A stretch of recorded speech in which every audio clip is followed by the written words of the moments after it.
à nos intervenants ce soir. Nous allons parler des impacts sur l'économie de la crise du Covid-19, ce qu'on a tendance à appeler la deuxième crise. Voilà, avec nous, donc, on a des scientifiques et des professionnels de qualité sur les questions économiques.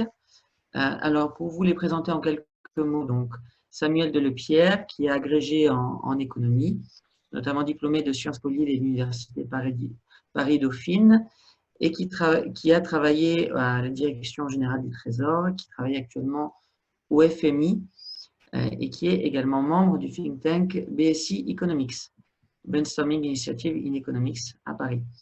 Nous avons également avec nous Nassim Oulman, qui est donc docteur en économie et qui est économiste senior à la Commission économique des Nations Unies pour l'Afrique et qui a notamment traité des sujets d'intégration régionale.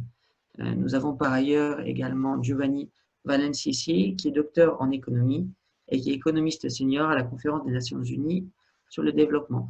Alors, merci beaucoup à vous. Peut-être un petit mot avant de débuter pour dire donc que les différentes opinions de nos intervenants, bien sûr, n'engagent pas leurs différentes institutions employeurs. OK. Alors, peut-être pour commencer, nous pourrions évoquer les impacts macroéconomiques de la crise, puisqu'ils sont multiples, notamment sur la croissance, sur les questions d'offres et de demande. Je vous laisse la parole. Qui souhaite commencer? Je t'en prie. Je veux bien commencer. Bonjour à tous et merci pour cette invitation. Alors, en ce qui concerne les impacts macroéconomiques et financiers, même budgétaires, on pourrait dire, de cette crise du Covid-19 sur l'Afrique, je pense qu'on peut parler d'un triple choc. C'est tout d'abord un choc qu'on pourrait appeler domestique, qui est, comme le dit Sébastien, à la fois un choc d'offres et un choc de demande. Un choc d'offres puisque cette pandémie et les mesures de confinement qui ont été prises dans la quasi-totalité des pays africains maintenant affectent l'offre de travail, le transport également est plus difficile, plus cher, les chaînes de valeur sont impactées. J'ai presque envie de parler d'une situation similaire à une économie de guerre. Donc, c'est vraiment un choc d'offres qui est très important. Choc de demande également, puisque ces mesures de confinement encore impactent bien évidemment la capacité des ménages à consommer au moins pour un temps. Donc, on le voit ici dans les pays avancés, comme la France ou la Suisse, mais c'est également vrai pour les pays africains. Donc, ça, c'est le premier choc, c'est un choc ce qu'on appelle un choc domestique. Il y a un deuxième choc, qui est un choc externe sur la balance des paiements, qui est peut-être moins inhabituel pour les pays émergents et en développement, et notamment l'Afrique, et qui affecte les économies par différents canaux de transmission.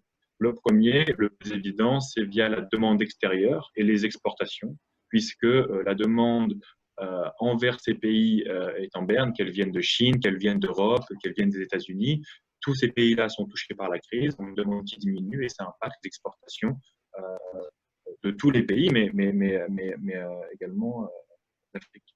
Et puis ce choc externe, il passe également par les canaux financiers, puisqu'on a des flux de capitaux ou une baisse des flux nets, des entrées nettes de capitaux, que ce soit les investissements directs étrangers ou les flux plus volatiles de portefeuille. J'aimerais ici également parler de ce qu'on appelle les transferts d'expatriés ou les rémittances en anglais, qui sont très importantes pour certains pays et pour de nombreuses familles en Afrique. Et certaines études estiment qu'en 2020, ces transferts, donc, qui viennent principalement d'Europe ou des États-Unis vers l'Afrique, pourraient baisser de près de 20%. Donc, c'est vraiment un choc massif. Et donc, ce choc de balance des paiements, il impacte en premier lieu, bien sûr, le taux de change. Je crois que la quasi-totalité des taux de change de la région se sont largement dépréciés au cours des dernières semaines. Il impacte également les taux d'intérêt. On a vu que les spreads ont explosé bien plus que pendant la crise de 2008-2009.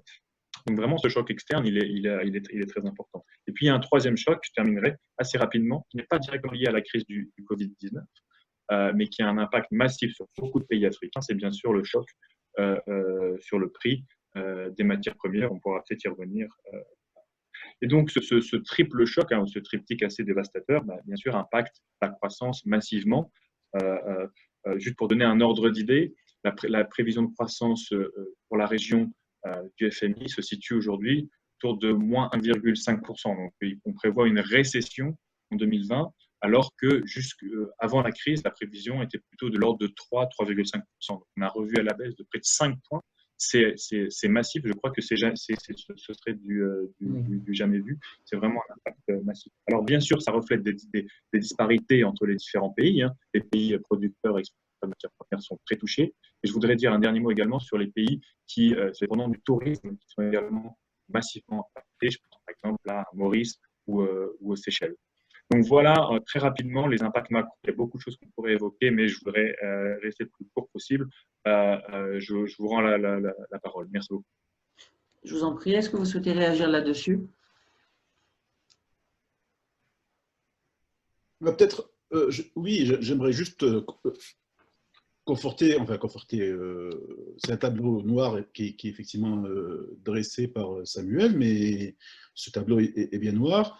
Il y a juste là, à l'instant, il vient de parler du tourisme. On a des économies comme les Seychelles, dont ça représente 38% du PIB.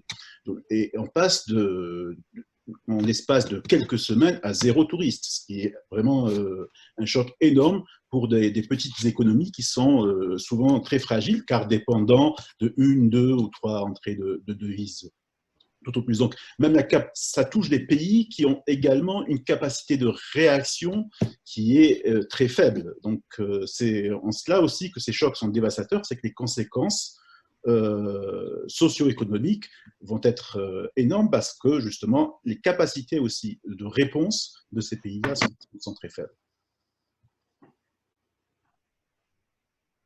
Si je peux ajouter quelque chose, je dirais aussi que le fait bien que ce soit un choc à la fois d'offres et de demandes et que ça implique un affaiblissement des capacités de réponse, met les pays africains justement en très grande difficulté parce qu'il faudrait agir sur plusieurs volets, mais en même temps, on se retrouve avec des déficits très importants et s'aggravant de la balance des paiements et aussi du budget de l'État.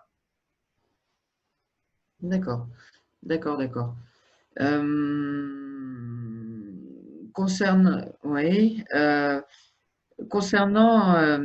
alors, autre chose, le lien avec la dette des pays africains. On sait que la situation de la dette s'est dégradée, y compris avant la crise du Covid-19. Qu'en est-il dans le cadre de celle-ci et comment les choses vont évoluer?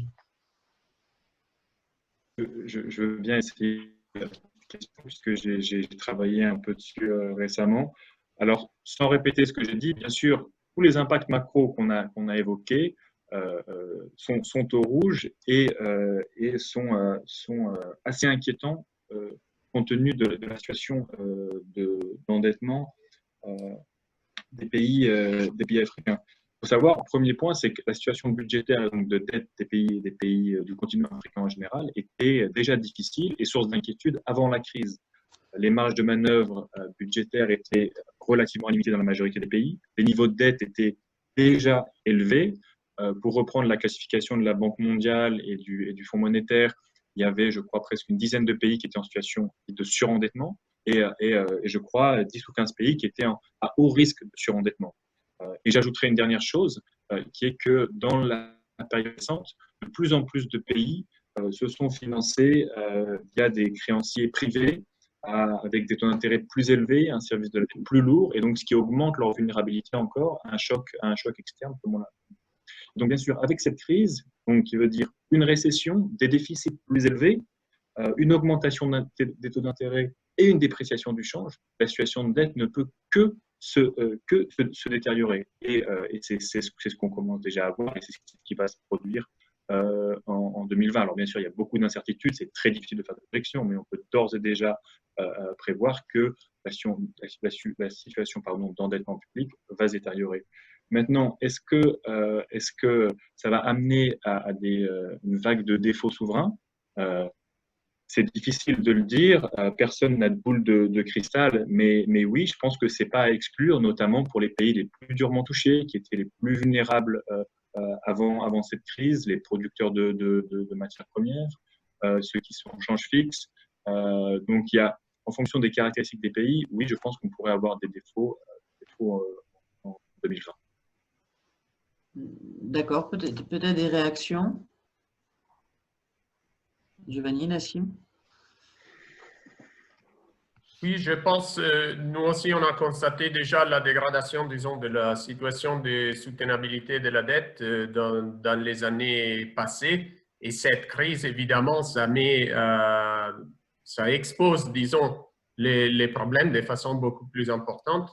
Et je pense qu'il suffit de signaler que plus de 100 pays au monde ont demandé l'assistance du Fonds monétaire, justement, pour faire face à cette crise de balance des paiements. Du coup, même en Afrique, la situation est très grave. D'accord. De ce point de vue-là, donc, quelle est sur le terrain l'action du FMI sur ces questions de dette actuellement? Bien, comme l'a dit Giovanni, effectivement, il y a un grand nombre de pays qui ont demandé l'assistance financière du Fonds monétaire. Alors, j'ai plus les derniers chiffres. Dans le cas de l'Afrique, ça doit être plusieurs dizaines de pays. Il faut savoir que c'est du jamais vu. Encore une fois, même lors de la crise de 2009, on n'avait pas autant de pays qui étaient venus frapper à la porte du Fonds monétaire. Le Fonds monétaire a déjà commencé à décaisser. Je crois qu'il y a probablement une dizaine ou une vingtaine de pays dont les programmes de financement d'urgence ont déjà été approuvés et les décaissements ont eu lieu. Donc ça, c'est la première chose que le FMI a mis en place, c'est simplement répondre à toutes ces demandes. Il y a une deuxième chose également qui a été mise en place via le FMI, c'est une annulation de dette, puisque un certain nombre de pays africains sont déjà endettés auprès du FMI et donc remboursent chaque année une partie de leur dette. Et donc, le FMI a annulé les remboursements dus en 2020 et 2021 via un mécanisme de don. Ce qui est important de retenir, c'est que je crois qu'il y a une vingtaine de pays africains qui en ont fait la demande ou qui peuvent en faire la demande et qui bénéficieraient donc de cette annulation. C'est vraiment une annulation. Là, ce n'est pas une restructuration, c'est vraiment une annulation de dette. D'accord. Et on a pointé du doigt ces dernières années l'endettement vis-à-vis de la Chine, en particulier des pays africains. Est-ce que la situation d'endettement vis-à-vis de la Chine a tendance à se dégrader actuellement? Comment les États se financent? Alors, effectivement, je ne voudrais pas monopoliser la parole, donc je vais essayer d'aller assez vite. Ensuite, je laisserai la parole à mes collègues. Mais oui, effectivement, l'endettement des pays africains vis-à-vis de la Chine, c'est quelque chose dont on parle depuis plusieurs années. C'est peu nouveau. Ce que je voudrais simplement mentionner ici, c'est que dans le cadre d'une initiative du G20, il y a également un rééchelonnement de dettes qui est offert aux pays africains qui le souhaitent vis-à-vis de tous les créanciers du G20. Alors là, ce n'est pas une annulation, c'est plutôt une restructuration avec des échéances qui vont être repoussées au-delà de jusqu'en 2024, il me semble. Et donc oui, il y a également des initiatives bilatérales, y compris la Chine, pour alléger la situation de dette des pays africains. D'accord, d'accord. Avec possiblement un jeu politique qui peut s'opérer sans doute. Évidemment. Oui, tout à fait. Donc, on conçoit que dans cette période, avec une dégradation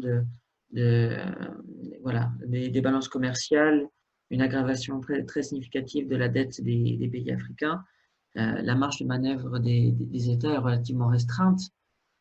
Et si les populations effectivement très substantiellement touchées, notamment du fait de l'informalité de l'économie dans de nombreux pays africains, vu la situation de la dette, certains États ne seront potentiellement pas en état d'opérer une politique de relance économique très forte.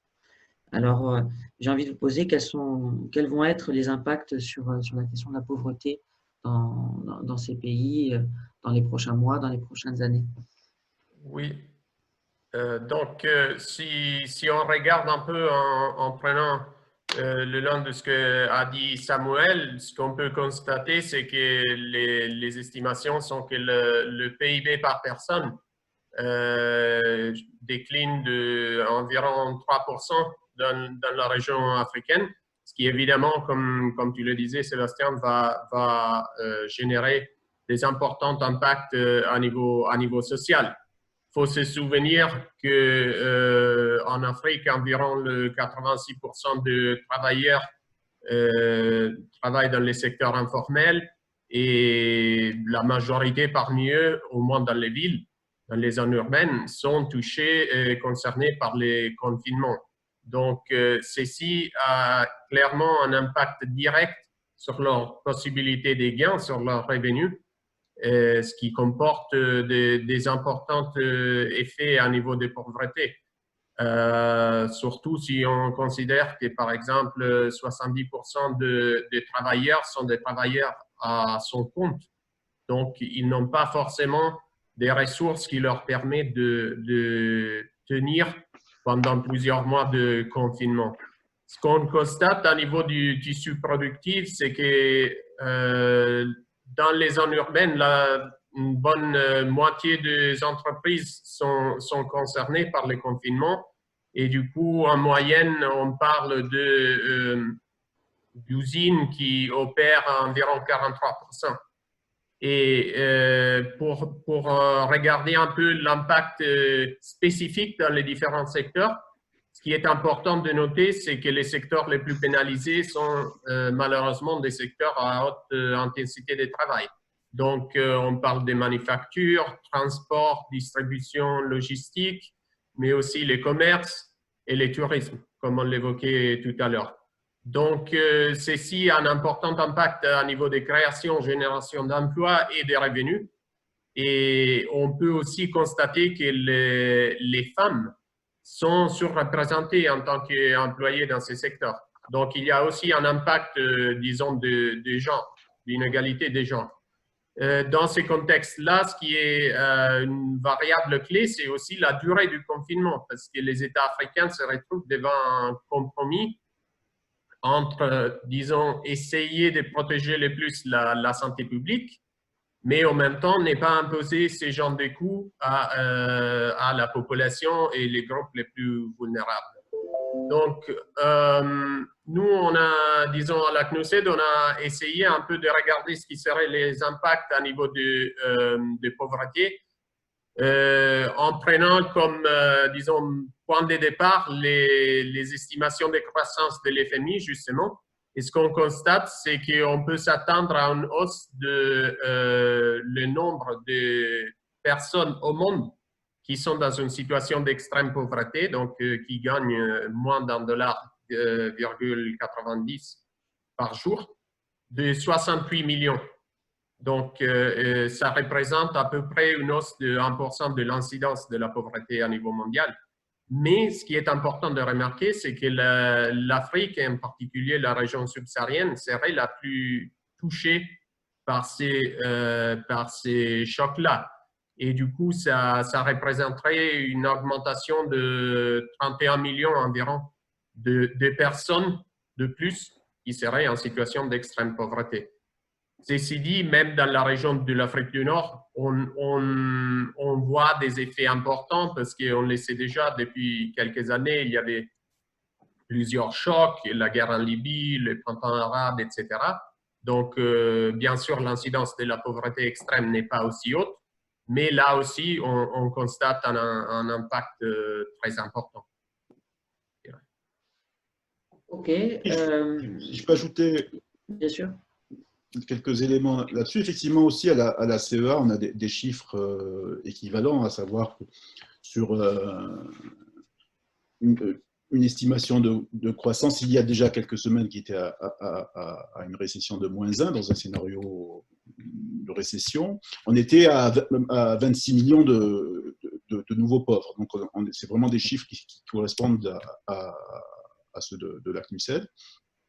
Par ailleurs, comme l'ont souligné mes deux collègues, c'est qu'il y a aussi la question de la durée qui est très problématique parce qu'on a fait un petit exercice avec des collègues en partant des dernières estimations du FMI, des moins 3% au niveau global, qui se traduisent par une récession de moins 1,6% d'Afrique subsaharienne.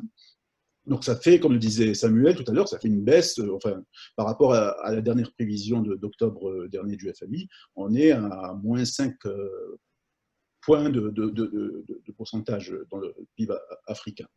Et on s'est dit, si la situation perdure, et s'il perdure, c'est que le virus continue à être dynamique, à progresser, et si donc on passe à une récession mondiale de moins 4%, qu'est-ce qui se passerait? Et là, ce qu'on voit, c'est que la transmission vers le continent, elle est plus que proportionnelle.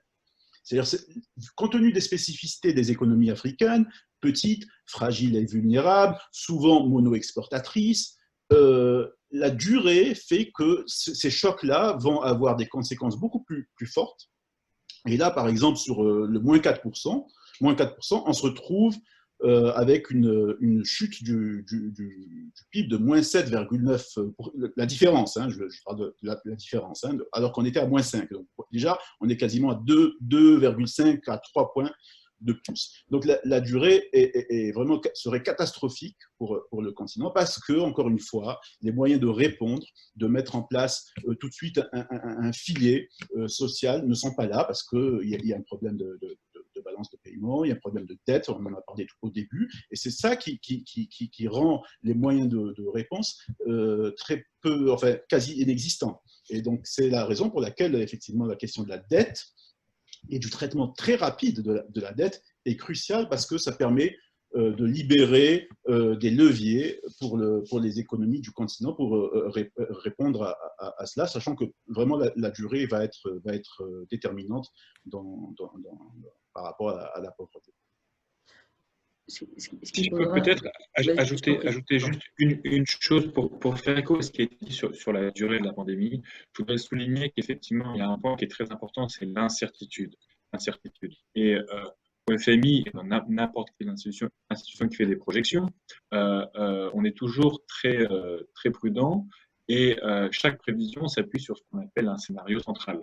Et cette prévision de récession de moins 1,6% en 2020, elle repose sur une hypothèse qui est forte et qui peut paraître optimiste, c'est qu'à partir du troisième trimestre, la situation s'améliore. Comment ça s'améliorerait?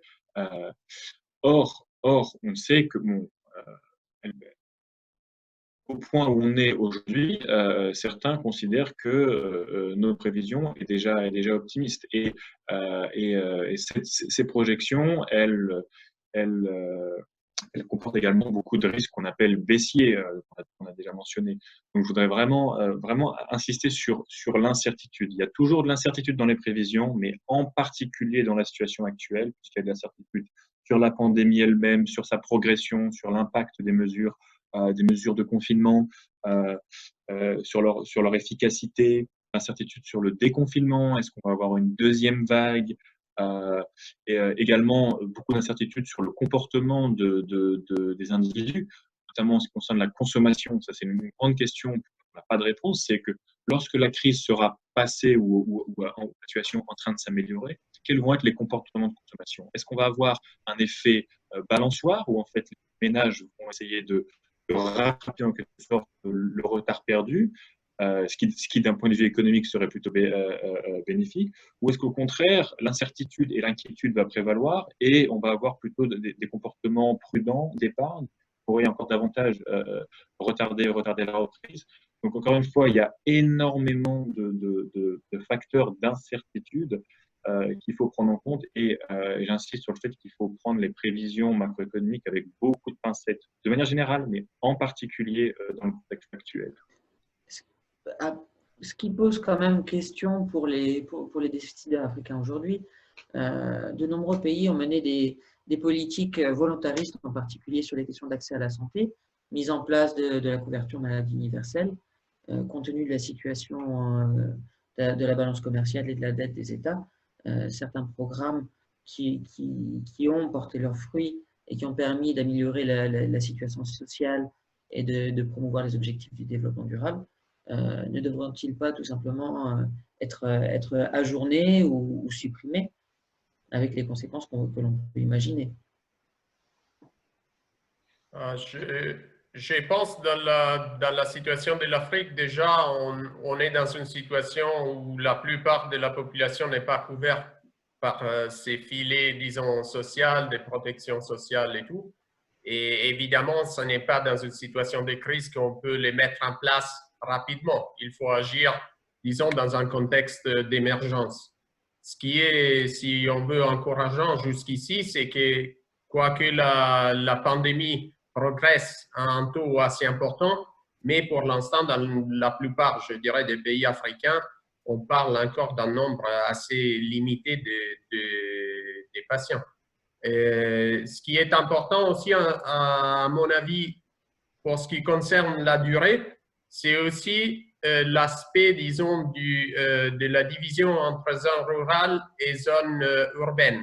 C'est-à-dire, pour l'instant, vu que les zones rurales ont une densité de population inférieure, etc., une bonne partie des activités agricoles ont pu continuer, ce qui est très important pour tout ce qui est, bien sûr, sécurité alimentaire et provision des biens. Là où il y a, si on veut, les contraintes, c'est surtout à niveau de transport et distribution et de biens agricoles, mais aussi de fertilisants, semences, etc.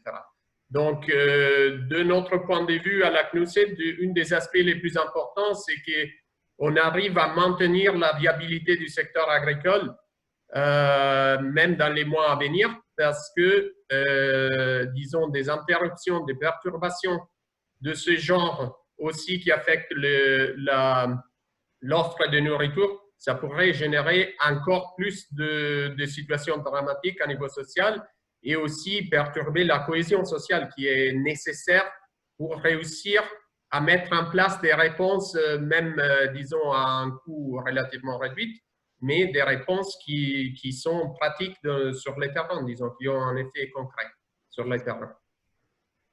D'accord.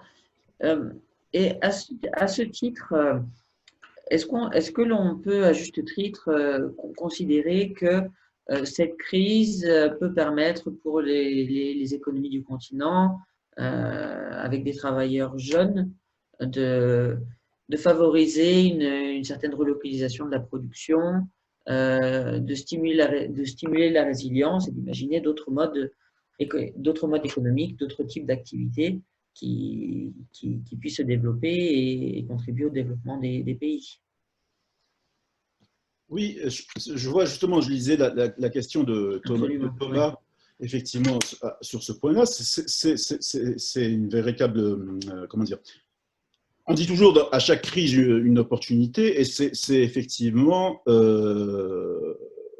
une vraie opportunité, mais qui loin d'être évidente, hein, parce que c'est effectivement, jusqu'à présent, on a souligné à quel point cette crise était déstabilisatrice pour des économies fragiles.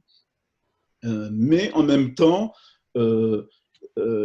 si on prend la question des échanges internationaux, et plus particulièrement des échanges d'intrants, de produits intermédiaires, cette crise a énormément perturbé ces échanges d'approvisionnement de l'Europe et des États-Unis à partir d'Asie. Je schématise un peu, hein, mais globalement, ces chaînes de valeur ont été fortement perturbées. Et lorsqu'on voit les chiffres, il y a une étude toute récente du Centre de commerce international qui montre que c'est essentiellement les exportateurs asiatiques de produits intermédiaires qui perdent, soit du fait de restrictions volontaires aux exportations ou de perturbations logistiques ou autres. Ou du fait de fermeture de lignes aériennes, de transport cargo, etc. Tout ça pour dire que l'Afrique D'après les chiffres du CCI, c'est de l'ordre de 2 milliards, je crois 2,4 milliards de dollars d'exportation en moins vers les principaux marchés de ces produits intermédiaires. Pour comparer, à titre de comparaison, l'Asie, c'est 71 milliards. Donc, on dit que pour une fois, le choc ne touche pas beaucoup l'Afrique, mais à côté de cela, il y a une histoire qui est en train de s'écrire, c'est que ces principaux marchés se rendent compte qu'ils dépendaient trop d'une seule source d'approvisionnement de ces intrants ou de produits intermédiaires. Donc, il y a une réelle volonté, en tout cas, on s'attend à ce qu'il y ait une réorganisation de ces chaînes de valeur globales pour réduire ce risque qui est subi de plein fouet par ces économies-là, pour avoir un redéploiement de ces chaînes de valeur vers plusieurs économies et pour s'approvisionner à partir de plusieurs économies, et plus particulièrement avec un renforcement de, je dirais, la dimension régionale. Donc, on s'approvisionnerait aussi à partir d'endroits un peu plus proches. Donc là, effectivement, l'Afrique bénéficierait de cette dynamique-là, avec la proximité du marché européen, d'une part, mais à côté de cela, l'Afrique a sa propre dynamique avec la création de la zone de libre-échange continentale, avec une ambition très forte. Et cette ambition s'est concrétisée lorsqu'on voit avec quelle rapidité les négociations ont été menées à leur terme. Il y a 3 ans, personne ne s'attendait à ce que les pays africains réussissent à négocier les contours de cette zone et son contenant. Et effectivement, ils y sont arrivés parce que c'est un véritable levier de transformation structurelle de ces pays-là. Jusqu'à présent, on a souligné combien leur spécificité, leur structure économique les rendait vulnérables. C'est la raison pour laquelle ils ont besoin de se transformer. Et c'est exactement la question que posait Thomas Doguet, à savoir comment est-ce que ce n'est pas le moyen de se transformer pour augmenter sa résilience, etc. Donc, cette zone de libre-échange est un moyen de le faire et de récupérer, d'une part, un peu plus profiter de ce redéploiement, je dirais, et aussi pour développer des chaînes de valeur à l'intérieur du marché continental. Je vais vous donner 2 ou 3 chiffres par rapport aux prévisions dont on parlait tout à l'heure. Dans l'exercice où on se disait qu'est-ce qu'il arriverait si on était à une récession mondiale de 4%. On trouvait comme résultat un effondrement de la croissance continentale de l'ordre de 7,9%, en différence, encore une fois. On baisserait de 7,9 points de pourcentage.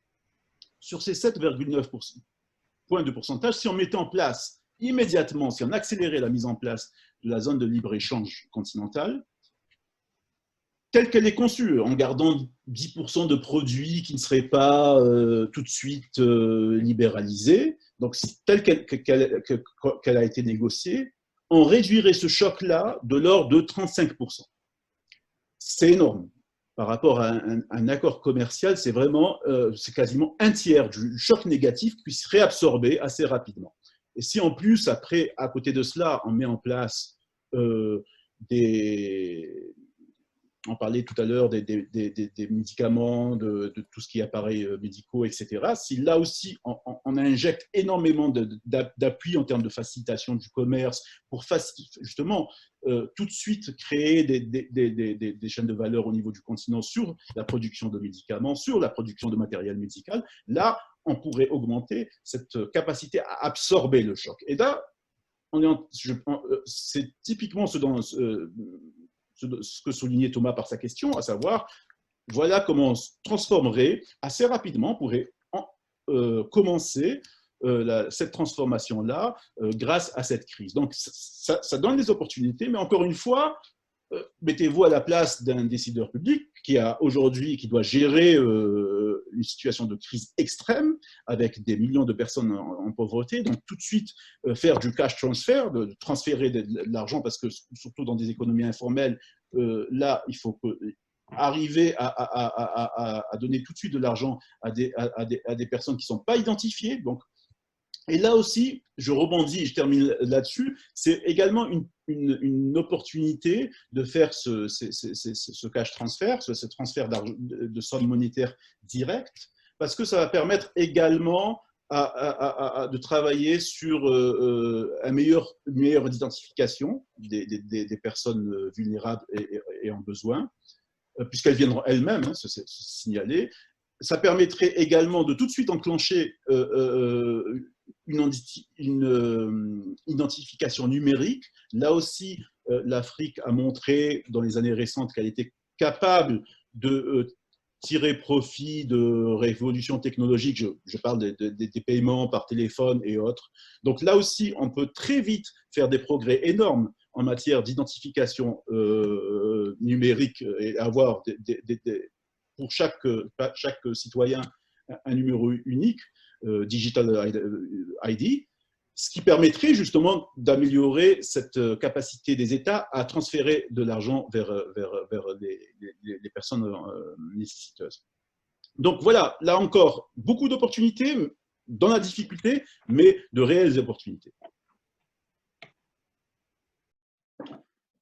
Peut-être si je peux intervenir là-dessus, je suis assez d'accord avec ce qui a été dit et je trouve que c'est bien, même si on n'est pas encore sorti de ces crises, de commencer à penser à l'après et avoir une vision un peu positive à une période où on est tous plus ou moins en train de broyer du noir, essayer d'avoir une pensée un peu positive et optimiste.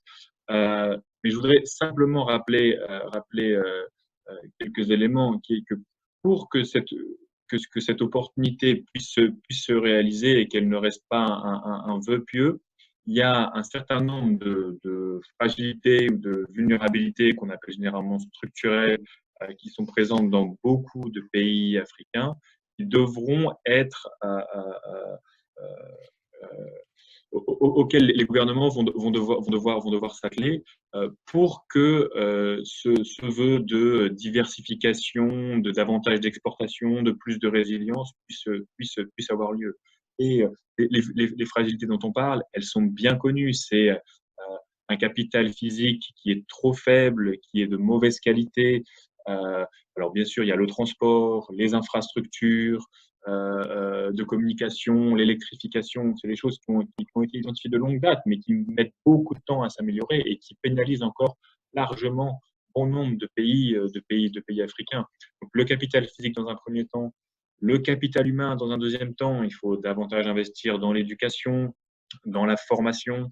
La Banque mondiale a mis en place l'année dernière, je crois, un indicateur de capital humain dans lequel sans surprise, malheureusement, énormément de pays africains se retrouvent en bas de classement et ce sont des facteurs qui pénalisent le développement, la diversification, l'augmentation de la productivité dans ces pays, les investissements étrangers dans ces pays.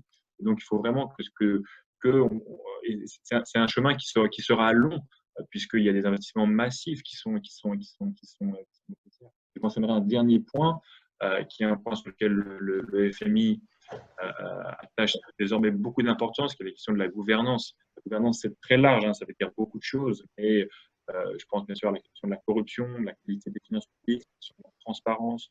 Et sans une amélioration dans tous ces domaines, et là, on est vraiment dans des politiques structurelles à plus long terme. On n'est pas dans la réponse directe à la crise. Mais sans des mesures durables sur tous ces points-là, malheureusement, je pense que l'opportunité que Nassim a évoquée, elle sera très difficile à réaliser. Donc, je voulais simplement faire ce point-là supplémentaire. Si je peux ajouter quelque chose, je pense que le débat là-dessus montre les enjeux de cette situation, en fait. Pour remonter ces conditions structurelles, il faudrait dynamiser l'investissement et faire ainsi que la crise soit un phénomène temporaire, mais qui n'affecte pas les plans de long terme qui étaient déjà en place, comme le PIDA, les programmes de développement infrastructurel continental, les politiques d'éducation, etc. je trouve, et je pense que même c'est un peu l'opinion de toute la CNUSED, qu'effectivement, c'est vrai que l'établissement de la zone de libre-échange continentale offre une opportunité qui a été, si on veut, accélérée par cette crise. Et je dirais que dans plusieurs domaines, cette crise accélère des phénomènes qui étaient déjà en marche. Par exemple, toute l'attention qui maintenant est posée sur les phénomènes de la digitalisation, c'est une accélération ultérieure. Peut-être il y a 5 mois, on aurait fait ces débats face à face dans une salle, etc.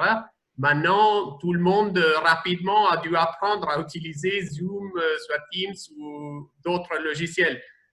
Pour moi, je dirais, c'est ça la manière de voir un peu cette crise et les opportunités et les menaces que ça comporte. Je pense par exemple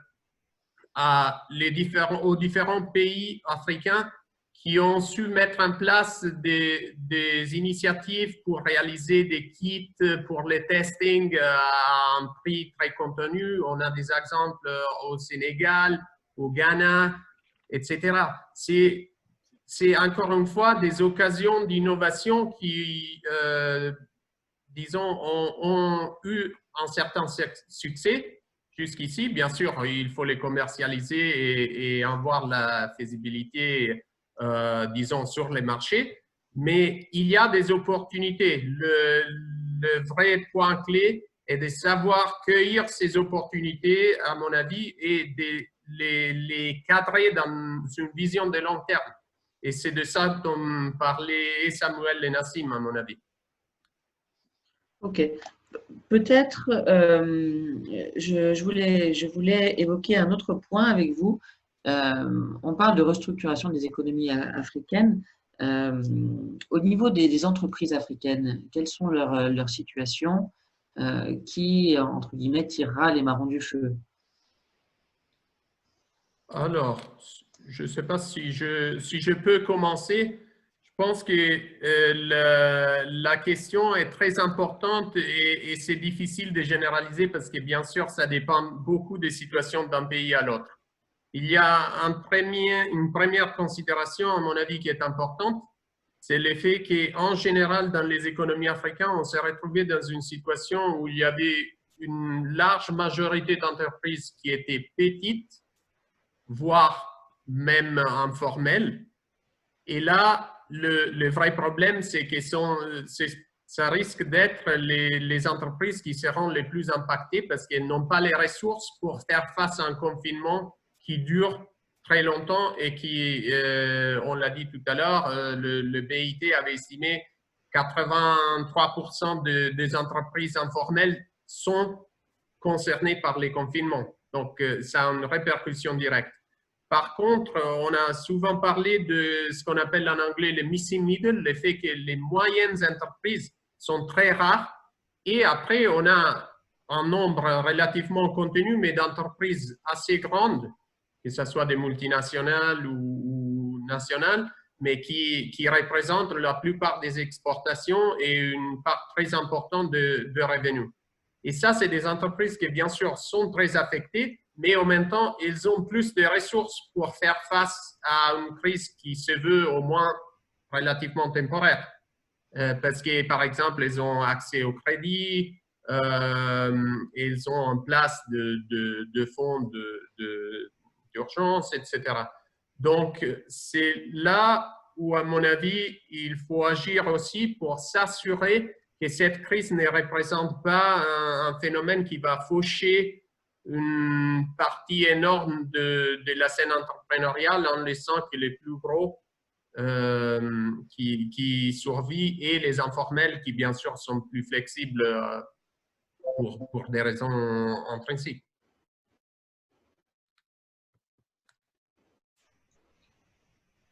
Oui, juste rebondir là-dessus. Vous m'entendez? Oui. Oui. Concernant le transport aérien, de nombreuses compagnies nationales africaines sont sont…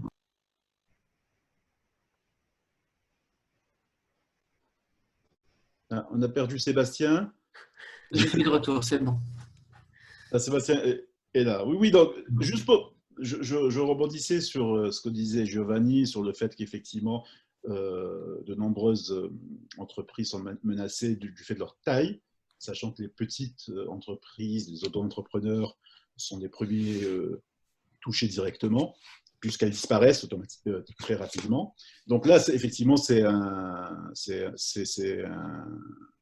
une urgence de traiter très rapidement ces entreprises-là, avec une aide qui leur est dédiée spécifiquement. Également, à la CEA, on a fait un survey dans un certain nombre de pays et on trouve des chiffres très alarmants sur le fait que, enfin, au-delà de 40% des entreprises dont la survie est en jeu dans les prochaines semaines. Donc, c'est une réalité et qui est en train d'arriver maintenant. Maintenant, c'est vrai que c'est aussi une nouvelle fois des opportunités pour certaines entreprises dans des secteurs, je ne parle pas des grosses entreprises, hein, dans un certain nombre de secteurs où elles faisaient face à des difficultés de diverses origines. Elles n'arrivaient pas à exporter, à se déployer sur le reste, soit de l'économie ou même du continent. Et là, effectivement, dans des secteurs où on touche du doigt ce que veut dire souveraineté sanitaire, souveraineté alimentaire, etc., où là, il y a une vraie remise en question de la situation et le fait que de nombreux pays africains constatent que leur taille ne permet pas d'avoir une souveraineté alimentaire ou sanitaire seule. Donc, ça nécessite une organisation à une échelle plus grande, à une échelle continentale. C'est pour ça qu'on a pu voir la montée en puissance du centre de contrôle sanitaire, le CDC Africa, au niveau de l'Union africaine, justement qui centralise quelque part et qui fonctionne en format hub and spoke avec des agences par pays, mais qui centralise un peu cette réflexion et cet effort continental par rapport à la crise et par rapport à une souveraineté sanitaire en construction, je dirais. Donc, il y a cette dynamique qui se crée et ça a des conséquences sur les entreprises qui opèrent dans ce secteur, à savoir qu'elles auront de nombreuses facilité, je dirais, à mieux se projeter vers le reste du continent. Donc, pour répondre à ta question, à savoir celles qui vont tirer leur épingle du jeu, c'est plutôt, je dirais, les secteurs, un certain nombre de secteurs qui vont bénéficier d'une aide massive et surtout d'une volonté politique de construire très vite quelque chose à un niveau supranational. Et ça, c'est une réalité qu'on constate, qu'on voit que les pays sont demandeurs de plus de coopération au sein de l'espace continental. Et donc, les pays poussent vers cela. Et donc, bien entendu, ce sont des nouvelles opportunités qui se créent pour les entreprises. Pour résumer, vers de nouvelles formes d'organisation et éventuellement la promotion de champions au niveau supranational en Afrique. C'est ça. Mais ça, je pense que c'est déterminé par les secteurs qui sont liés à différentes souverainetés. D'accord. Alors, je propose… Oui. Non, si je peux juste ajouter une chose à ce qu'a dit Nassim, avec qui je suis tout à fait d'accord, c'est que cela montre aussi que c'est très important d'acquérir des capacités d'adaptation, d'adapter son propre business model, adapter ses propres produits à des situations nouvelles qui se génèrent. Et on peut penser, par exemple, aux entreprises du secteur textile qui rapidement avaient la capacité de s'adapter, produire des masques plutôt que d'uniformes pour le personnel médical, etc. C'est un exemple. Mais je pense l'idée de soutenir le secteur, de soutenir l'entrepreneuriat, ce n'est pas un type de soutien, disons, statique, mais c'est plutôt dynamique. C'est aider le secteur privé à acquérir cette capacité d'adaptation et cette dynamique de productivité qui est très importante. Qui s'accompagne logiquement, compte tenu de la capacité d'adaptation des travailleurs sur le continent, d'évolution en termes de management, de leadership, d'organisation des entreprises africaines. Et ce sera effectivement, je pourrais donner votre sentiment là-dessus, des choses qui seront intéressantes à voir pendant la crise et après la crise.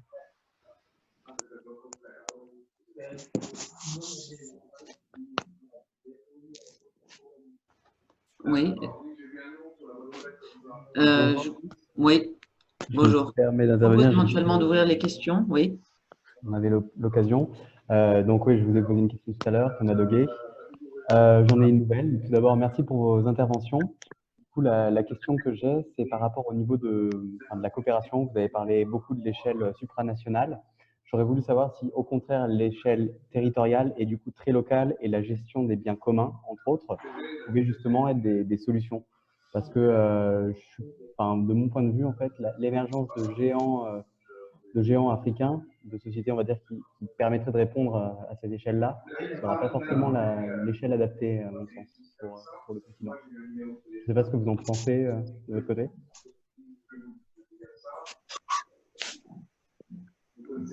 Je vais commencer peut-être. Je pense effectivement que l'un n'exclut pas l'autre. Hein. Effectivement, il y a la dimension locale, mais pas forcément qu'à l'intérieur d'un pays. Il y a énormément de local autour des frontières, et ça c'est une vraie question, un vrai enjeu, puisque, comme tout le monde le sait, les frontières ont été plutôt tracées sans trop prendre en compte cette dimension-là. Donc, c'est un moyen finalement de questionner ces frontières, et surtout en créant des communs au niveau local, mais entre pays, tout en restant dans le local. Hein, ça permet aussi de mieux prendre en considération la dimension verte, je dirais, parce qu'effectivement, c'est aussi un des secteurs, pas des secteurs, mais des thèmes qu'on a tendance à vouloir laisser de côté, alors que c'est un des enjeux de cette restructuration des économies. Et je pense que il n'y a pas de choix à faire pour les pays africains en disant il n'est pas temps de faire du vert. Non, on peut faire mieux en faisant du vert. Et je pense qu'il y a beaucoup d'expériences de gestion au niveau local qui le démontrent dans beaucoup de pays. Je pense à un exemple très précis entre la Zambie et le Zimbabwe sur la gestion verte du bétail. Effectivement, ce sont des pays qui se sont rendus compte que le bétail ne connaissait pas les frontières et qu'ils le géraient jusqu'à présent de manière nationale, avec une pollution accrue à différents stades de traitement dans la chaîne de valeur du bétail. Et ces pays-là ont démontré qu'en laissant justement au niveau local les acteurs se coordonner, en réduisant les restrictions au niveau local pour qu'ils coopèrent entre eux, tout de suite on a réussi à avoir des gains, alors pas des gains de productivité, mais surtout des gains environnementaux. C'est-à-dire qu'ils arrivaient à produire mieux en polluant beaucoup moins. Et tout cela venait du fait que la gestion se faisait entre pays, en collaborant entre pays, mais au niveau local. Donc, ce n'est pas antagoniste, c'est ce que je voulais montrer par cet exemple-là. Mais encore une fois, sur les questions médicales, alors, actuellement, il y a un débat qui est très intéressant sur Madagascar, qui souhaite exporter, qui commence même à exporter vers le Sénégal, je crois, Covid organique. Il y a sur des médicaments faits à base d'artémisia. Donc là aussi, j'ai absolument aucun avis. Je ne suis pas du tout expert en la matière pour savoir quelle est la capacité de Covid organique à guérir. Apparemment, en tout cas, les laboratoires malgaches sont assez en tout cas, encourageants sur le fait que ça traite 61% des cas. Mais bon, tout ça pour dire, c'est que, encore une fois, il y a de l'innovation sur des productions, sur la mise en valeur de produits locaux. Et la question de l'Artemisia montre bien que si on facilite l'innovation, et pas forcément l'innovation technologique, hein, c'est même la capacité des acteurs locaux à proposer des solutions, on arrive très vite à innover et à proposer des solutions. Après, bon, reste au pays, aussi bien au niveau local, mais au niveau continental, à s'organiser pour mieux mettre en valeur certaines solutions. Donc voilà, tout ça pour dire que c'est pas pour moi, c'est pas forcément antagoniste et que les deux, en tout cas, il y a cette dynamique au niveau du continent. D'autres réactions? Je suis d'accord, je dirais, avec Nassim et son intervention, disons, m'a rappelé un slogan qu'on utilisait il y a quelques ans, les slogans de Think Global, Act Local. Donc, je pense que le niveau local est très important pour s'assurer, par exemple, que les résultats de ces processus soient inclusifs ou pour générer un vrai partnership entre différents acteurs et porteurs d'intérêt. Ça peut être les universités, les secteurs privés, ça peut être à différents niveaux, disons, de la bureaucratie de l'État. Mais en même temps, dans certains processus économiques, c'est important aussi d'arriver à une échelle qui justifie un certain investissement. Et c'était la problématique dont on parlait tout à l'heure. Par exemple, on a fait des études sur plusieurs industries de transformation des produits de base. On peut penser au chocolat, par exemple. Un des grands problèmes pour les producteurs africains, c'est qu'il y a des étapes de la phase de production justement pour arriver à produire du beurre de cacao et de la pâte de cacao, où les économies d'échelle sont très importantes.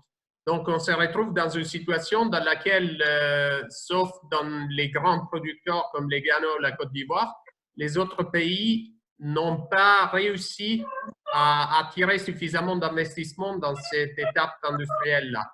Et ils exportent tous leurs produits comme beurre de cacao brut. Alors, la possibilité de créer un marché intégré à niveau sous-régional ou régional, ça permet aussi de mobiliser plus d'investissements pour arriver à une échelle qui peut être importante et permettre d'entrer en compétition avec d'autres producteurs qui sont maintenant plus compétitifs grâce à leur taille. Voilà. Mais je suis d'accord tout à fait avec Nassim, les deux niveaux ne sont pas forcément alternatifs. Il faut qu'ils soient cohérents. C'est ça, à mon avis, le point le plus important. Y a-t-il d'autres questions? Moi, je peux ajouter? Oui, bien sûr. Un petit, très rapidement là-dessus, hein, sur aussi par rapport à la question de l'économie circulaire, c'est que l'avantage qu'a l'Afrique aujourd'hui, du fait de son retard de développement par rapport à un développement du XXe siècle, je dirais, c'est sa capacité à pouvoir absorber, ou pas absorber, mais développer des nouveaux modes de production plus rapidement que dans notre zone géographique, parce que justement la mémoire collective, d'une part, elle est fraîche dans le sens où il n'y a pas très longtemps, il y avait une sorte d'économie circulaire, hein, dans les économies au niveau local, justement, où où la notion de déchets était intégrée dans la notion de au niveau très local.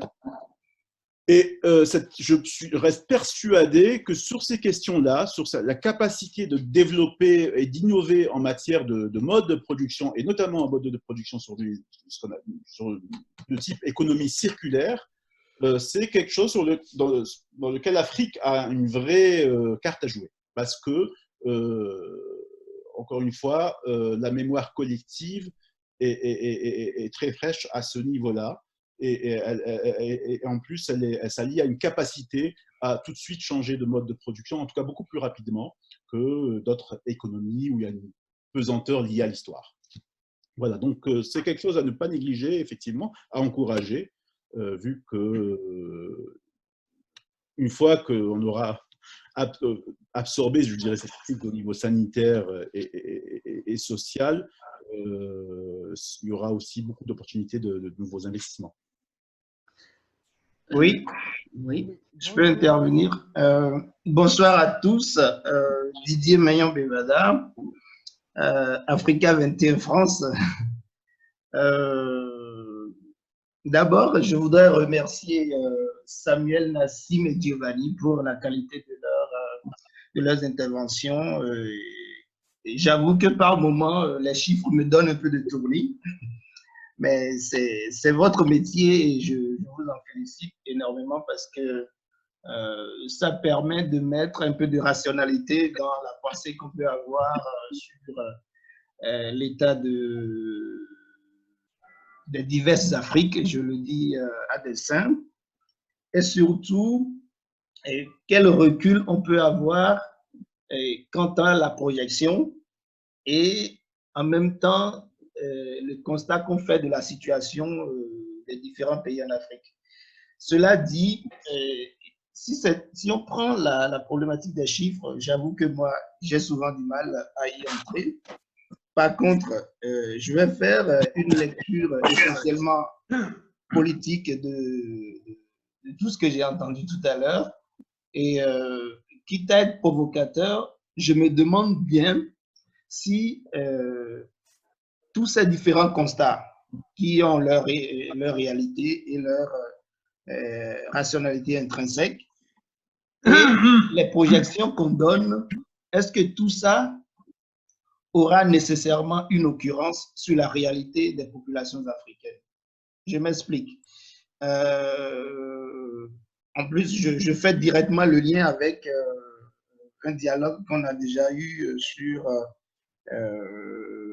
l'impact ou les impacts du Covid-19 en Afrique. C'est qu'il fut un temps où on sentait une certaine forme d'inéluctabilité dans ce qui arriverait en Afrique par rapport à cette crise-là. Et qu'on allait nécessairement venir à des centaines de milliers de morts. Et je me rappelle très bien les interventions du directeur de l'OMS, je me rappelle les interventions d'un certain nombre de dirigeants occidentaux, il faut aider l'Afrique, sans que ces différentes personnalités ne se demandent si vraiment l'Afrique leur a demandé quelque chose. C'est pour cela que je parlais de provocation. Donc ma question en fait, c'est dans vos analyses macro, et dont je salue encore la cohérence, est-ce qu'à un moment donné, vous avez un petit doute qui vous saisit et vous vous demandez en fait si tout ce que vous prévoyez là, peut-être que ça n'aura aucune occurrence sur la réalité des populations africaines? Parce que, comme vous-même vous avez dit, je ne sais plus si c'est M. Giovanni, Samuel, je ne sais plus qui a dit exactement justement qu'il y a 86% de l'économie africaine qui est de l'ordre de l'informel. Et je me demande toujours comment les gens arrivent à faire des projections sur la base de cette informalité-là ou de cet informalisme. Et ça, en fait, ça me pose énormément de questions. Je ne sais pas ce que vous en pensez.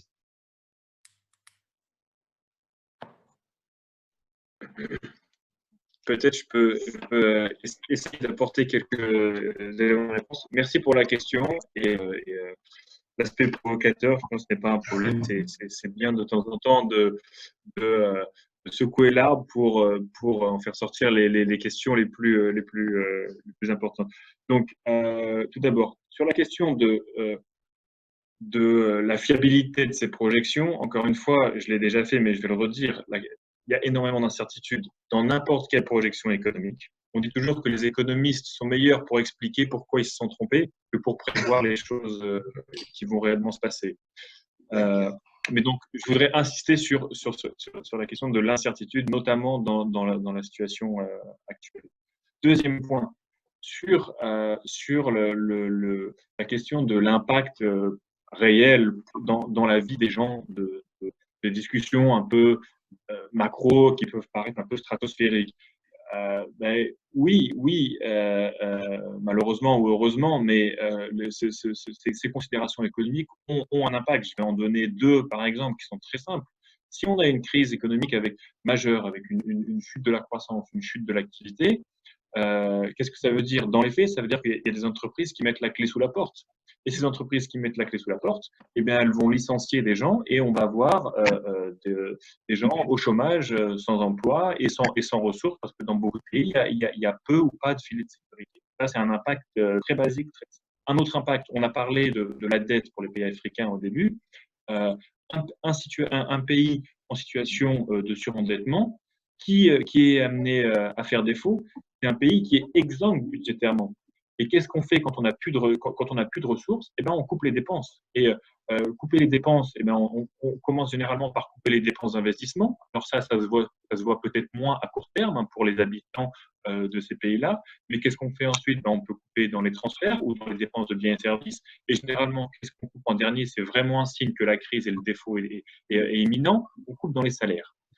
C'est la dernière chose qu'on fait. Mais toutes ces coupes dans les dépenses, elles ont un impact sur la vie des gens. Et quand on arrête de payer ses fonctionnaires, ça a un impact très important. On sait que dans certains pays, la masse salariale publique, c'est un poids, c'est une source de revenus extrêmement importante et que généralement, avec un salaire, on peut faire vivre plusieurs familles. Donc oui, ces considérations macro ont un impact quand elles se matérialisent. On parlait du taux de change, un dernier exemple. Quand le taux de change d'un pays s'effondre, ben, ça a un impact sur le prix des biens. Tout ce qui est importé coûte beaucoup plus cher. Et donc, si on importe des biens de première nécessité sur les marchés, les prix de ces biens, vont augmenter.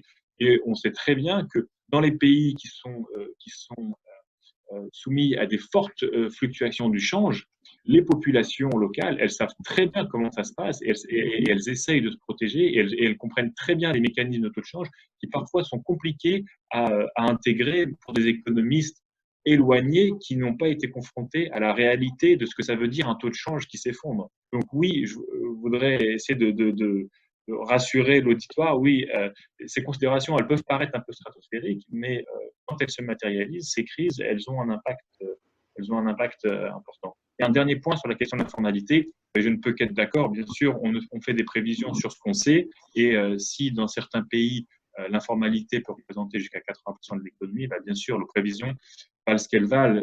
Il y a un chapitre des rapports sur les perspectives régionales du Fonds monétaire sur l'Afrique de 2 ou 3 ans sur la question de l'informalité avec des estimations qui ont été faites par pays. Effectivement, je crois qu'en moyenne, l'informalité, c'est de l'ordre de 40 ou 50% en Afrique, avec dans des pays jusqu'à 80%. Mais malheureusement, en tant qu'économiste, on fait ce qu'on peut avec ce qu'on a et encore une fois, on ne peut que souligner ces difficultés, mais ce n'est pas une raison suffisante pour ne rien faire. Il faut quand même essayer de produire un peu de connaissances et des recommandations avec des données, même si elles ne reflètent pas parfaitement j'ai en partie répondu à vos interrogations. Si je peux ajouter quelque chose, merci encore pour la question. Je pense qu'il faut éviter un certain fétichisme des chiffres, mais il faut aussi reconnaître que les chiffres, disons, servent à aider à la gestion politique, à la rendre possiblement plus adaptée. Or, je pense que la question de l'incertitude n'est pas spécifique à l'économie. Dans ces contextes-là, on voit la même chose à niveau des nombres de cas de COVID-19 dans des situations où on ne peut pas tester une grande partie de la population. Donc, que ce soit en Afrique ou en Europe, on se retrouve dans des situations où on a vraiment une bande d'incertitude énorme, même au niveau de cas de patients atteints par la maladie. Donc, je pense, bien sûr, vous avez raison par rapport à l'informalité, mais il y a, comme l'a souligné Samuel, des aspects où même les chiffres qu'on connaît ont un impact très, très clair sur la vie de toute la population. Et je voudrais là rappeler que la plupart des pays africains sont des importateurs nets de nourriture. Oui. Donc, dans ces contextes-là, c'est clair que l'effondrement ou la dévaluation du taux d'échange implique que les prix des produits de base pour la plupart de la population vont augmenter. Donc, c'est pour ça aussi que tout à l'heure, j'avais parlé de l'importance de s'assurer que l'agriculture ne s'effondre pas à cause du Covid. C'est justement en relation à ça. Voilà, merci. Merci. Si je peux ajouter juste une petite citation Oui. sur justement sur la prévision. Hein. Je crois que c'est Edmond Malinvaud, mais j'ai un petit doute maintenant, qui disait que sur la prévision, justement, ne pas faire de prévision, c'est quand même faire une prévision. C'est faire la prévision que le lendemain sera exactement à l'image d'aujourd'hui. Et c'est la plus mauvaise des prévisions. Donc, tout cela pour dire que effectivement, c'est des véritables enjeux politiques parce que ça permet de faire des arbitrages en temps normal, je dirais. Mais par rapport à cette crise, si on prend le cas du continent, très vite en mars, dans les premiers jours de mars, il y a eu des réunions des ministres des Finances africains qui ont essayer très rapidement de quantifier leurs besoins parce qu'il s'agissait de tout de suite mettre sur la table. Et la CEA a beaucoup travaillé avec les ministres pour tout de suite essayer pas de prévoir, mais d'évaluer le plus rapidement possible une première réponse immédiate à l'urgence sanitaire. Et ce qui a permis de tout de suite mettre sur la table avec les partenaires internationaux un chiffre pour pouvoir apporter une première réponse. Sachant que par la suite, il y a des estimations beaucoup plus précises et détaillées. Mais encore une fois, tout cela doit être fait sans fétichisme, comme le disait Giovanni, à savoir avec toutes les réserves liées au fait qu'on a un taux d'informalité très important. Donc, on doit compléter tous ces exercices, je dirais, macroéconomiques ou qui peuvent paraître éloignés de la réalité par d'autres analyses. Et ça, c'est plus que nécessaire, c'est vraiment vital parce que ça permet justement de relativiser certaines recommandations qui parfois tapent vraiment à côté. Donc, c'est une question très intéressante et il faut toujours avoir à l'esprit que ces outils-là ne restent que des outils et qui ont leurs limites. Il faut bien connaître leurs limites. Mais ils sont nécessaires. D'accord. Merci. Lors d'un précédent exposé, on avait parlé justement de la question de l'impact de cette crise sur la science de manière générale. Et là, peut-être s'aperçoit-on justement que sur la question de l'épistémologie, y compris de la science économique, le Covid-19 amène des questionnements importants. Oui, je suis d'accord. Je ne sais pas si vous avez envie d'un débat plus théorique, mais je ne sais pas du tout, modérateur, si on a encore une minute. Bien sûr. Je ne vais pas monopoliser la parole si les autres participants ont quelque chose à dire. Et je vais quand même lancer juste la question. Si vous avez un bout de temps, vous allez y répondre, vous vous positionnez. Et tout à l'heure, justement, vous avez évoqué la réunion des ministres des Finances en Afrique. Et je ne sais pas si vous avez appris, vous avez eu vent du débat qui s'est ouvert entre le ministre des Finances béninois, je suis du Bénin, et le ministre sénégalais de l'économie, et qui ont lancé une petite joute verbale à travers, je crois, Jeune Afrique, sur la problématique de la dette que vous avez évoquée tout à l'heure, justement, où il s'est agi de considérer politiquement la dette et de voir si en termes de risque pays, il est intéressant justement dans la crise actuelle. Évidemment, si on fait une action par rapport aux dettes, cela va donner de nouveaux leviers aux États. Par contre, sur le long terme, vu qu'il y a des États qui vont, entre guillemets, s'approvisionner sur le marché auprès de structures privées, est-ce que cela donne une bonne facture à un État de demander tout de suite une annulation ou une restructuration de sa dette à cause de la crise? Et en fait, le ministre béninois a estimé que, en termes d'image, ce sera un mauvais signal pour les marchés sur le long terme. En tout cas, lui, il considère que c'est le long terme. Et le ministre sénégalais disait non, mais il vaut mieux peut-être profiter de la crise et demander tout de suite qu'il y ait une étude des dettes africaines, des dettes souveraines, bien sûr. Et un troisième est venu et a considéré que, en fait, les deux économies se situaient sur deux approches différentes, le long terme et le court terme. Je ne sais pas comment vous vous situez par rapport à ça. Moi, j'ai une position que je considère plutôt proche du ministre béninois, pas seulement parce que je suis béninois, mais parce que je sais qu'il y a aussi un débat en Europe autour des dettes souveraines. Et ce n'est pas pour rien si on écoute attentivement ce que dit la Cour constitutionnelle, je pense, allemande, par rapport à la problématique des dettes, ou que le débat ici en France, par moment, fait pousser des cheveux à ceux qui n'en ont pas à l'Assemblée nationale. Et donc, je ne sais pas comment vous vous situez par rapport à ça, mais c'est une question qui a toujours... ça m'a semblé bizarre du point de vue de l'appréciation qu'on peut en faire politiquement. Juste, est-ce que je pourrais ajouter une question à la question de Didier? Peut-être qu'ils pourront répondre en même temps aussi. Oui, par contre, on ne vous entend pas très fort. Vous pouvez monter le volume de votre ordinateur ou... Oui, ok.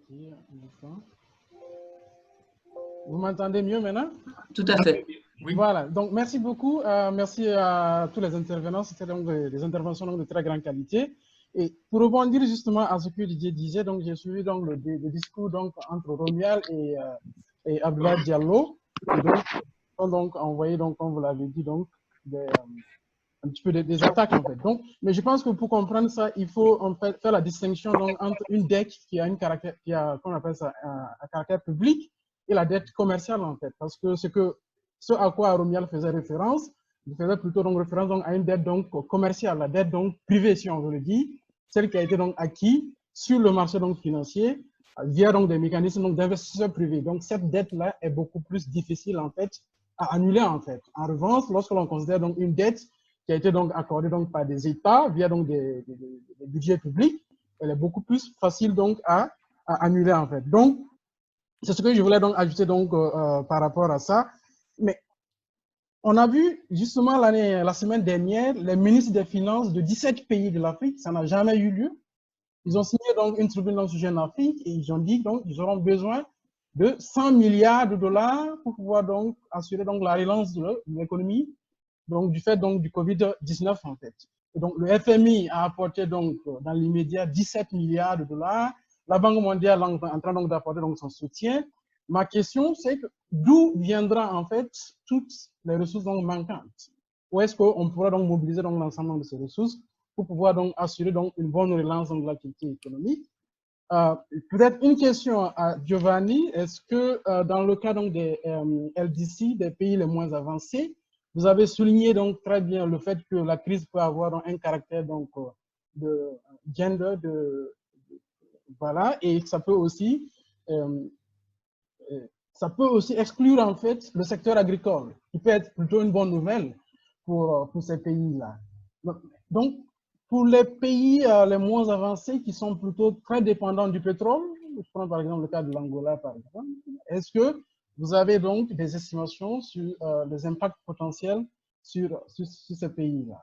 Et finalement, pour Monsieur Nassim, est-ce que vous pouvez nous suggérer ne serait-ce que 2 ou 3 actions concrètes que l'intégration régionale pourrait donc jouer en Afrique pour pouvoir donc juguler la crise du Covid-19? Je vous remercie. Grosse question.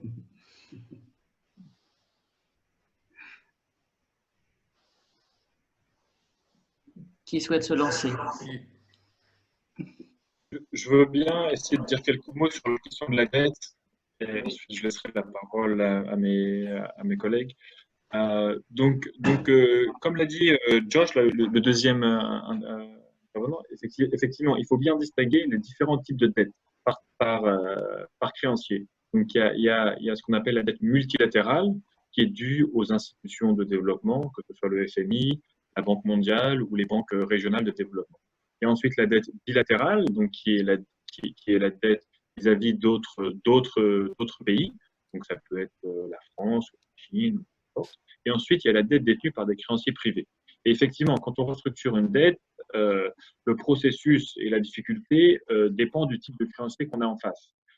On a mentionné au début de ce séminaire, j'ai mentionné les initiatives qui sont en cours de la part du Fonds monétaire. Ça, c'est une émission multilatérale.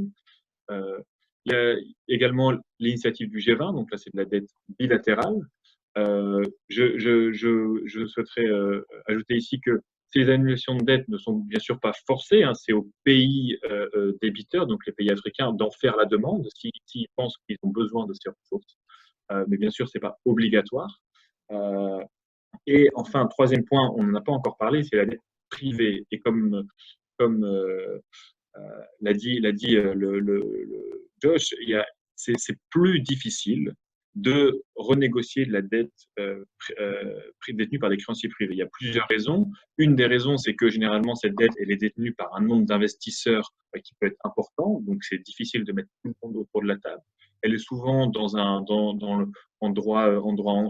anglais, donc ça prend du temps, ça coûte de l'argent, c'est très technique, il faut des conseillers financiers, il faut des conseillers juridiques, donc le processus lui-même est plus compliqué. Et ensuite, il y a un coût réputationnel qui peut aussi devenir un coût financier si, après une restructuration, les investisseurs sont refroidis et donc le taux d'intérêt auquel le pays peut planter augmente. Donc, je voudrais simplement aller dans le sens de ce qui a été dit. Effectivement, la dette privée est plus difficile à négocier.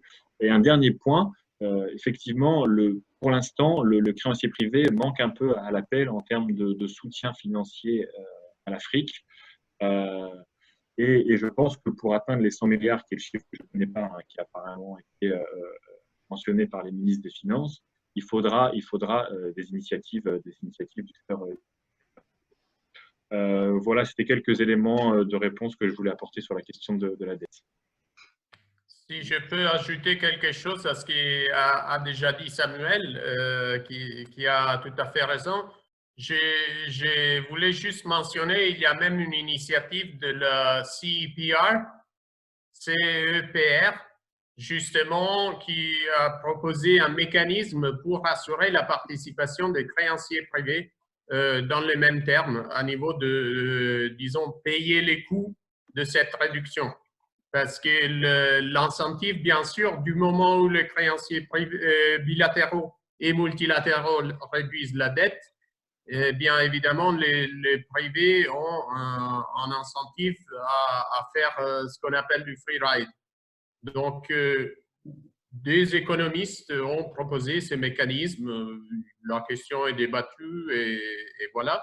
Mais c'est très important, évidemment, leur participation, surtout pour les pays un peu plus, disons, avec un secteur financier plus développé. Pour les PMA, généralement, la plupart de la dette est détenue par des créanciers bilatéraux ou multilatéraux. Mais pour les autres pays africains, c'est plus important. Voilà le peu que je peux ajouter. Pour le reste, Samuel a été très, très clair. Pour ce qui concerne l'agriculture, donc je pense beaucoup dépend de la nature de cette crise. En gros, la contamination procède très rapidement, mais bien sûr, ça va plus vite dans les zones où la densité des populations est plus haute. Donc, beaucoup dépend de ça. Pour l'instant, ce qu'on a constaté, c'est que, disons, à niveau des il y a des problématiques locales, bien sûr. Vous savez, les criquets dans l'Afrique de l'Est, il y a eu des inondations, etc. Mais en gros, les fondamentaux des marchés agricoles étaient relativement bons avant l'explosion, disons, de la crise en Afrique. Maintenant, la question est justement la durée de cette crise et de ces confinements ou de ces perturbations du transport et de la distribution. Et aussi la disponibilité des main-d'œuvre pour tout ce qui est la récolte. Et c'est un problème dans les pays développés comme en Afrique. Je veux dire, moi je viens de l'Italie, au sud de l'Italie, on a justement ces problèmes.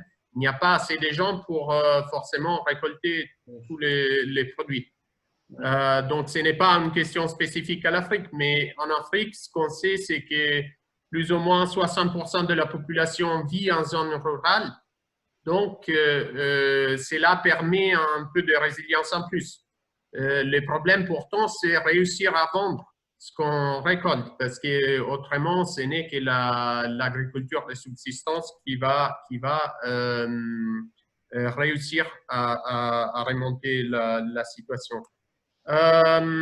Vous aviez parlé aussi de la situation de l'Angola. Donc, nous, on n'a pas forcément fait des analyses pays par pays, justement parce qu'il y a tellement d'incertitudes que ça risquerait d'être vraiment des vignettes plus que d'autres choses. Mais bien évidemment, on parle d'un pays pour lequel 96% des exportations sont du pétrole. Donc, les chocs au prix des matières premières se répercutent directement sur la balance des paiements.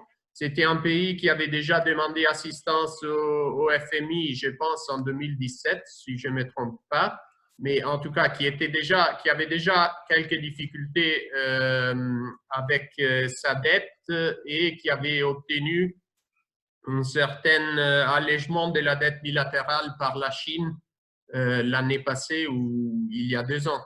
Donc, c'est sûr que c'est un pays qui va être très impacté. Et la direction, disons, des changements est celle dont on a parlé tout à l'heure, c'est-à-dire réduction de l'emploi, effondrement de la croissance. Déjà, si je ne me trompe pas, c'était déjà en récession l'année passée. Je ne vous assure pas, mais je suis assez sûr que ça l'était déjà. Et donc, je dirais, c'est ça le scénario qu'on a devant par rapport à l'Angola. Puis, je pense que je laisse Nassim parler de la zone de libre-échange et à la limite, j'ajouterai quelques éléments là-dessus. Merci. Merci. Oui, donc j'enchaîne sur les actions concrètes. Ce qu'il faut voir, c'est que on n'est pas, bien entendu, tout le monde l'a compris, dans une situation normale, on est même dans une situation exceptionnelle, qui engendre aussi de la crispation et de la peur. Et donc ça, en termes de commerce, ça veut dire beaucoup plus de barrières par rapport à ce qui vient de l'étranger. Et donc là, par rapport à la zone de libre-échange continentale, on est dans cette situation où cette dynamique qui existait avant la crise va être freinée par une très forte sensibilité d'ordre sanitaire, ce qui va retarder très vite les procédures de dédouanement, qui va engendrer plus de contrôles sanitaires et phytosanitaires au niveau des douanes, etc. Donc, et je veux dire, je ne questionne pas ça, hein, je ne remets pas en cause cela, c'est une réaction naturelle. Maintenant, justement, qu'est-ce qu'il faut mettre en place concrètement tout de suite pour pouvoir recréer une nouvelle dynamique qui existait et qui était très forte. Il y avait une véritable volonté politique des États membres à aller très vite vers cette intégration. Donc là, justement, on a quelque chose qui est en train d'émerger de très concret, identifié. Il appelle des réponses concrètes avec, bien entendu, alors, augmenter l'effort en matière de dématérialisation des procédures douanières. Ça, la CNUSED sait très bien le faire. Elle apporte beaucoup de soutien aux pays, notamment aux pays africains par rapport à cela. Aller vers un dédouanement continental unique et des accords de reconnaissance mutuelle, je dirais, sur tout ce qui est certification et tout ce qui traite justement du contrôle des produits pour éviter ce risque d'avoir une augmentation très rapide du nombre de jours de dédouanement sur le commerce, en tout cas sur le commerce intra-africain. Donc là, c'est un véritable effort en matière de reconnaissance mutuelle des institutions qui existent dans les autres pays. Lorsqu'elles n'existent pas, qu'on se mette très vite d'accord sur des institutions régionales qui vont le faire, qui vont certifier au niveau régional, parce que c'est très coûteux, et je comprends aisément qu'au niveau de certains pays, ça soit un effort, surtout en ce moment, avec ces contraintes budgétaires, ça ne soit pas possible. Mais par contre, ça n'empêche pas, justement, les décideurs d'aller de l'avant sur ça. Et ça reste une priorité, à mon sens, de se mettre d'accord sur des institutions, qu'elles soient régionales, en tout cas, de reconnaître la capacité des autres pays à certifier. Donc ça, c'est vraiment quelque chose de très concret et qui va changer les choses très rapidement, parce que c'est quelque chose qu'on constate, une crispation, et qui va se traduire par une augmentation rapide du nombre de jours nécessaires pour dédouaner des produits. Et si on lie ça aux crises, à la fois au Covid, mais également, tout à l'heure, Giovanni parlait des criquets. Alors là, bon, je ne connais pas très bien cette crise-là, mais si je me base sur ce que dit le PAM parle d'une crise aux proportions bibliques. Ils sont très alarmistes sur les conséquences dans la sous-région Afrique de l'Est, hein, sur les conséquences sur certains pays où là, ils vont faire face à une crise qui les inquiète beaucoup plus que le Covid, donc, et qui va entraîner des problèmes de famine à très très grande échelle. Également, au niveau de l'Afrique australe, où on a une sécheresse qui maintenant date de plus de 3 ans, 3 années consécutives, très forte sécheresse, donc il y a des conséquences aussi sur leur production par rapport aux produits alimentaires. Donc là aussi, les solutions, elles ne sont pas nationales, elles sont forcément au moins régionales. Donc là aussi, la volonté d'aller vite sur cette intégration régionale, ce n'est pas juste pour atteindre les objectifs qui ont été fixés, c'est aussi un moyen de répondre à des nouveaux défis qui sont liés à ces crises-là. Voilà. Ok, merci beaucoup. Merci Nassim. Merci à tous nos intervenants pour ces présentations de très grande qualité. Merci également à toutes les personnes qui ont participé pour leurs questions toujours très pertinentes. Voilà, je propose d'en rester là pour ce soir sur cette intervention très utile et fructueuse. Merci encore à tous. Je vous souhaite une très bonne soirée. Et pour reprendre le mot donc du secrétaire général d'Africa 21, n'hésitez pas à rester connecté sur les réseaux sociaux et éventuellement à devenir membre. Merci encore à tous. Merci, modérateur. Merci à vous. Merci à tout le monde. Merci.